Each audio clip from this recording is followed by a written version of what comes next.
بسم اللہ الرحمن الرحیم۔ السلام علیکم۔ جنت ایک ایسا نام ہے جس کو سنتے ہی ہر انسان کے ذہن میں بہت سے سوالات پیدا ہوتے ہیں۔ جنت کہاں ہے؟ کیسی ہوگی؟ جنت میں کیا کیا ہوگا؟ اور حور کیسی ہوگی؟ اس سے تعلق کیسے قائم ہو گیا؟ کیا نفسانی خواہشات ہوں گی؟ بچے کیسے پیدا ہوں گے؟ ہم بستری سے لذت کیسے حاصل ہوگی؟ مردوں کو حوریں تو عورتوں کو ہم بستری کے لیے کون ملے گا؟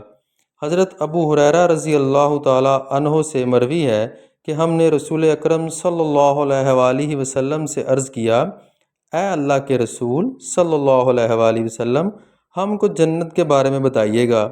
حضرت محمد صلی اللہ علیہ وآلہ وسلم نے ارشاد فرمایا، جنت کی زمین سفید اور مٹی زعفران سے بنائی گئی ہے۔ اس میں سونے اور چاندی کی اینٹیں جن کو مشک بھرے گارے اور موتیوں کی کنکریوں سے لگایا گیا ہے۔ حدیث پاک میں حضرت محمد صلی اللہ علیہ وآلہ وسلم کا فرمان ہے کہ جنت میں سب سے کم تر جنتی کو 80,000 نوکر اور 72 حوروں سے نوازا جائے گا۔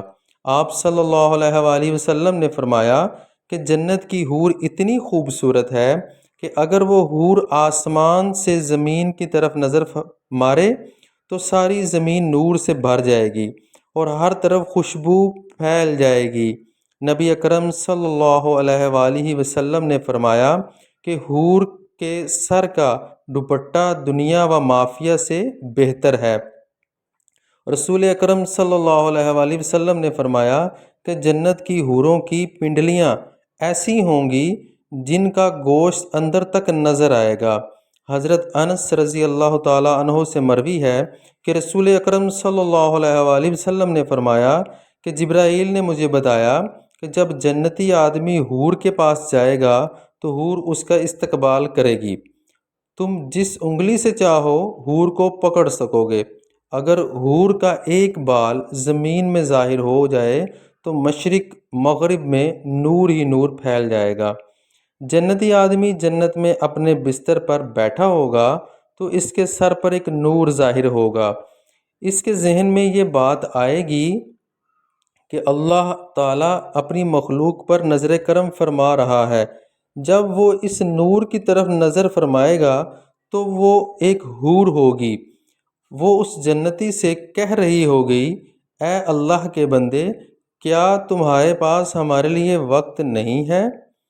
یہ آدمی اس سے دریافت کرے گا، تم کون ہو؟ وہ جواب دے گی کہ میں ان حوروں میں سے ہوں جن کا اللہ نے تم سے وعدہ فرمایا تھا۔ وہ حور اس جنتی کے پاس بیٹھ جائے گی۔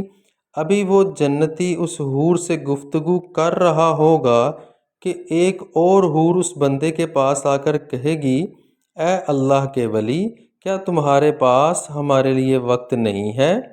اس طرح وہ جنتی ایک حور سے دوسری حور سے باتیں کرتا رہے گا۔ حضرت سیدنا عباس رضی اللہ تعالی عنہ سے مروی ہے کہ اگر جنتی حور اپنا ہاتھ کا کچھ حصہ زمین اور آسمان کے درمیان ظاہر کر دے تو زمین والے اس کے حسن سے آپس میں ہی فتنے میں پڑ جائیں۔ اگر وہ اپنا دوپٹہ زمین پر ظاہر کر دے تو زمین اس کے آگے جھک جائے۔ اگر وہ اپنا چہرہ ظاہر کر دے تو زمین اور آسمان کی ہر چیز ظاہر ہو جائے۔ اس کے بعد فرمایا، اگر جنت کی کوئی خاتون اپنا تھوک سمندر میں ڈال دے تو سارے سمندر شہد سے بھی زیادہ میٹھے ہو جائیں۔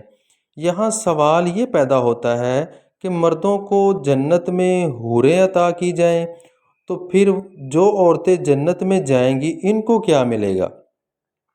عورتوں کے لیے یہ ہے کہ جب وہ جنت میں جائیں گی تو وہ اپنے نیک شوہر کے ساتھ رہیں گی۔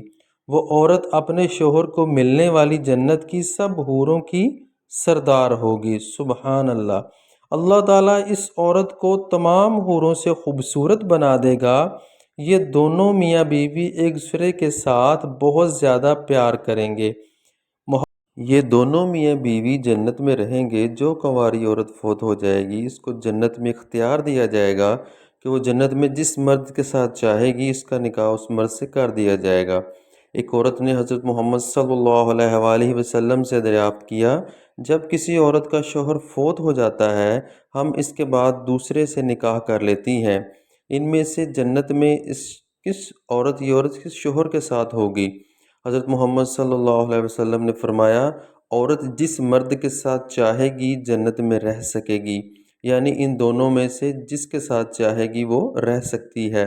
حضرت ام سلمہ رضی اللہ تعالی عنہا حضرت محمد صلی اللہ علیہ وآلہ وسلم سے عرض کرنے لگیں، یا رسول اللہ صلی اللہ علیہ وآلہ وسلم، مجھے یہ بتائیے کہ جنت کی حور بہتر ہے یا دنیا کی نیک عورت بہتر ہے؟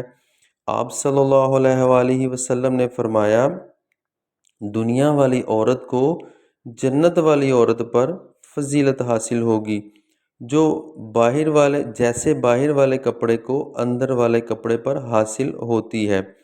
ایک بار ایک یہودی اللہ تعالیٰ کے نبی صلی اللہ علیہ وآلہ وسلم کی بارگاہ میں حاضر ہو کر کہنے لگا، یا رسول اللہ صلی اللہ علیہ وآلہ وسلم، جنت میں لوگ کھائیں پیئیں گے بھی؟ حضرت محمد صلی اللہ علیہ وآلہ وسلم نے فرمایا کہ جنت میں آدمی کو 100 آدمیوں کے برابر کھانا پیش کیا جائے گا، اس کو 100 مردوں کے برابر ہم بستری کی طاقت عطا کی جائے گی۔ یہودی نے کہا کہ جب کوئی مرد یا عورت جنت میں کھائے پیے گا اس کو جنت میں قضائے حاجت کی ضرورت تو پیش آئے گی۔ تو اس پر نبی اکرم صلی اللہ علیہ وآلہ وسلم نے فرمایا کہ جنتیوں کی حاجت اس کے پسینے کے راستے خارج ہو جایا کرے گی یا ہو جائے گی، ان کے پسینے سے مشک کی طرح کی خوشبو آئے گی۔ جنت میں انسان جو کچھ چاہے گا اس کو وہ عطا کیا جائے گا۔ ایک روایت میں ہے کہ مرد اپنا ہاتھ اس حور کی کمر پر رکھے گا تو سامنے طرف سے سینے کی طرف کپڑے اور گوشت کے اندر سے اپنے ہاتھ کو دیکھ لے گا۔ مزے کی بات یہ ہے کہ مرد جب بھی حور سے صحبت کرنے جائے گا اسے ہر بار کنواری ہی پائے گا، لیکن اس ہم بستری سے کسی کو کوئی تکلیف نہ ہوگی اور نہ کوئی رطوبت اور خون کا اخراج ہوگا۔ مرد اپنی حور کے جسم کو ویسا ہی پائے گا جیسا وہ چاہے گا۔ امام احمد نے حدیث نمبر 15773 میں ایک صحابی رضی اللہ تعالی عنہ سے روایت کی ہے کہ حضور صلی اللہ علیہ وآلہ وسلم نے فرمایا، نیک مرد اور نیک عورتیں جنت میں ایسے ہی لذت پائیں گے جیسے تم دنیا میں لذت پاتے ہو، اور وہ تم میں سے یہ خواہش کرے گا، کوئی مومن جنت میں یہ خواہش کرے گا کہ اس کی اولاد پیدا ہو تو اللہ پاک اس کو یہ خواہش بھی پوری فرما دے گا، یعنی کہ اولاد کی خواہش بھی پوری فرمائے گا، کیونکہ جنت میں جنتی کی کوئی بھی ایسی خواہش نہ ہوگی جسے پورا نہ کیا جائے۔ اس بارے میں ترمذی شریف کی حدیث نمبر 2563 میں بیان کیا جاتا ہے کہ حضرت ابو سعید خدری رضی اللہ تعالیٰ عنہ سے روایت ہے کہ رسول اللہ صلی اللہ علیہ وآلہ وسلم نے فرمایا، مومن جنت میں جب اولاد چاہے گا تو حمل، زچگی اور پرورش اسی وقت ہو جائے گی جیسے وہ چاہے گا۔ البانی رحمۃ اللہ تعالیٰ علیہ نے اسے صحیح الجامعہ میں صحیح کہا ہے۔ اب حمل کا ٹھہرنا، مدت مکمل ہونا اور اس کے بعد 33 سالہ جوان ایک ہی لمحے میں ہو جانا اس حدیث میں ثابت ہے، اور قابل ذکر بات یہ ہے کہ حدیث میں لفظ استعمال ہوا ہے جیسے وہ چاہے گا، مطلب یہ کہ لڑکا اور لڑکی جو جنتی چاہے گا وہی پیدا ہوگا۔ حدیث سے یہ بھی ثابت ہوتا ہے کہ جنت کی اولاد دنیاوی اولاد کی طرح نہ ہوگی، بلکہ یہ سارا مرحلہ ایک ہی لمحے میں مکمل ہو جائے گا، اور چونکہ جنت میں چھوٹے بچے نہ ہوں گے اس لیے بچہ پیدا ہوتے ساتھ ہی 33 سال کا کڑیل جوان بن جائے گا۔ اللہ تعالیٰ سے دعا ہے کہ اللہ تعالیٰ ہم کو جنت میں اعلیٰ مقام عطا فرمائے، آمین بجاہ النبی الامین، جزاک اللہ خیرہ۔